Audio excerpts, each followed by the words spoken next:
I'm not someone who grew up with any kind of sleep disorder, like sleep paralysis or night terrors.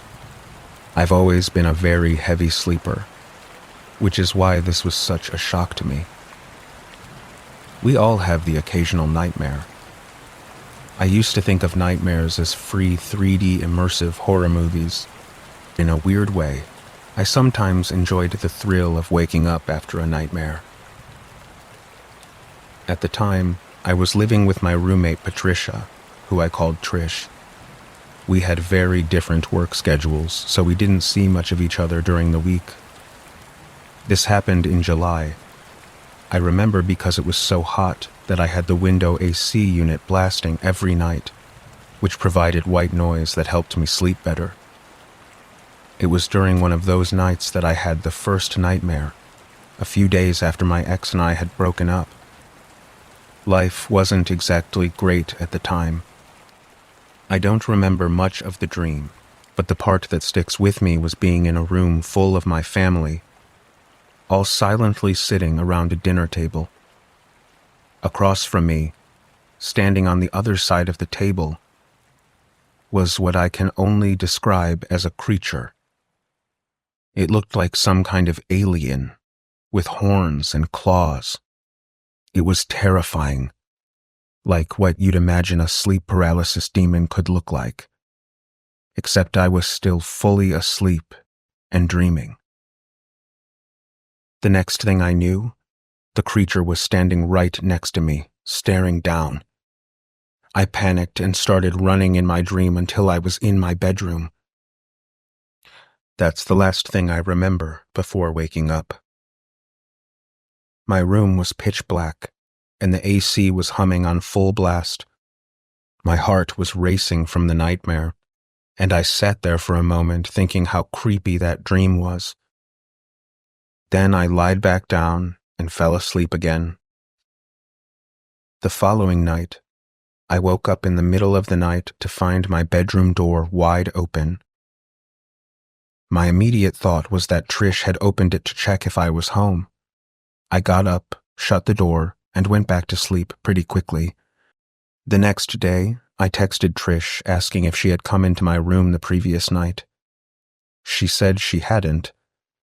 I figured it was possible that I got up in the middle of the night to use the bathroom or kitchen and I just didn't remember.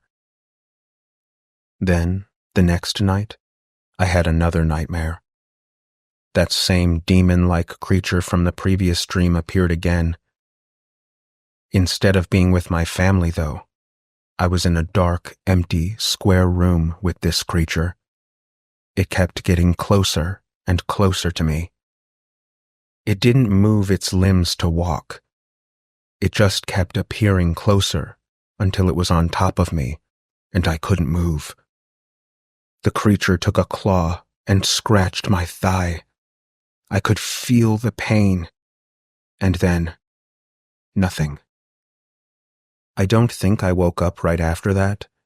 I just don't remember what happened next in the dream. But when I did wake up, and my room was dark again and the AC was on full blast, I felt something on my skin. And when I rushed to the bathroom and looked in the mirror, I screamed. There was a gash on my thigh. I ran to Trish's room and woke her up. We went back to my room together and flipped the sheets off my bed, searching for any bugs, spiders, or sharp objects I could have laid on. Then Trish suddenly stopped, held up her finger and told me to be quiet. We walked over to the AC unit and turned it off, and for the first time in days, the room went silent. That's when we heard something coming from under my bed. That faint kind of sound that comes from someone else's presence in a room. I'm still impressed that neither one of us screamed right then. We looked at each other, and without a word, we bolted from the room and out of the apartment. We ran over to our neighbor's house and frantically knocked until he answered. He was an older guy, so we didn't expect him to go fight the stranger for us, but he let us use his phone to call 911. While we waited for the police, we heard the sound of our front door slamming, but none of us made it to the window in time to see who it was. The police arrived and confirmed that the intruder was gone. After the police left, I started reflecting on my dreams and realized what they actually meant. The demon in my dreams had been the intruder. And the night my door had been open, that meant that he or she had probably been roaming around our apartment, maybe even eating our food. To think this person could scratch my thigh so hard it left a mark still disturbs me. But this experience forever changed the way I think about dreams and nightmares.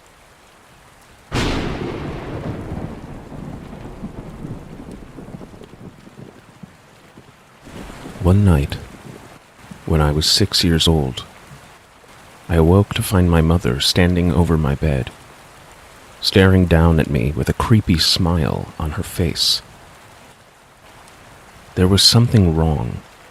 I couldn't put my finger on it, but there was definitely something off. "Mom?" I said. "Yes," she replied. Her voice was flat, monotone. "What are you doing?" I asked. "Watching you sleep," she said. "Why?" But she didn't say anything more. I don't know how, but I knew without a doubt in my mind that whoever I was speaking to was not my mother. It stared down at me and I stared up at it. We maintained constant eye contact. Neither one of us blinked. We both knew that we were playing a game. It knew that I knew, and the trick was to see who would blink first. "Time for Betty Buys," it said. I didn't reply. I just kept staring. "Time to close your eyes," it said. "I'm not closing my eyes," I whispered. I fought against it for the longest time, straining every nerve in my body, desperately willing myself not to blink. Then, very carefully, without turning around or breaking eye contact, it reached behind itself for the closet door, sliding it open soundlessly. When it was fully open, it stepped backwards inside, settling back until only its smiling face and wide eyes were visible. Then, just as carefully, just as silently, it slid the closet door shut again. I lay there for a long time, silently trembling with fear. I kept my eyes trained on the closet door, watching for any sign of movement. Slowly, ever so slowly, I slid out of bed, keeping my eyes on the closet door. Cautiously, I took 3 or 4 steps to my right until I came to the bedroom doorway. Never for one moment did I take my eyes off that closet. Then I made a run for it. I sprinted across the dark hallway and into the safety of my mother's bedroom. She was lying there in her bed, sleeping peacefully. A wave of terror washed over me as my worst fears were confirmed. And only then did I allow myself to blink.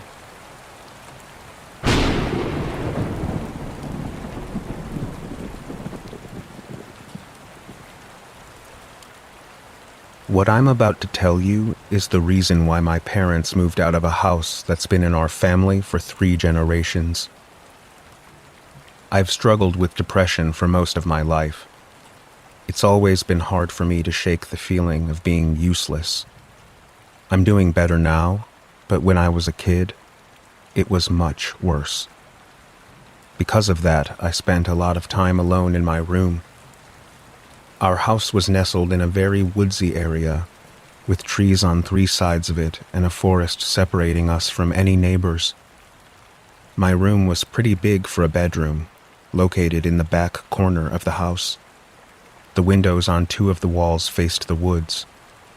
For a kid my age, who was still afraid of the dark, it was honestly pretty terrifying. Things started when I was about 10 years old, in 5th grade. It was the age where it was no longer acceptable to sleep in my parents' bed after a nightmare. The first thing I noticed was my nightlight. It had different color settings, so I could change the LED if I wanted to. I usually kept it on red, which is how I fell asleep most nights.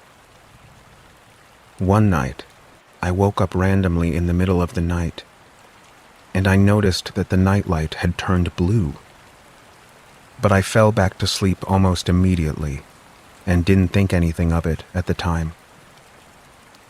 When it happened again a week later, I asked my parents why they were messing with it when I was asleep, but they seemed genuinely confused and said they hadn't touched it. They just shrugged it off, suggesting that the nightlight had always been glitchy. They seemed pretty sure of themselves, so I accepted it, at least for a little while. Then one morning, I woke up and my nightlight was completely unplugged from the wall, lying on the floor in the center of the room. I told my parents, but once again they dismissed it. My dad said I was getting too old for a nightlight anyway, and that I needed to focus on school. A few days later, my nightlight vanished completely. I was convinced my parents were lying to me, and that they had taken it away to force me to outgrow it. This led to a massive fight between us. Both sides accused the other of hiding the nightlight, and nobody was budging. I couldn't believe my parents would lie to me like that over something like this, but there was nothing I could do to prove it. After that, things went back to normal for about a week. But then, 3 nights in a row, I woke up randomly in the middle of the night. Each time I had no idea what had awoken me. On the 4th night, when it happened again, I told my parents. They said it was just puberty and that changes in my sleep were natural.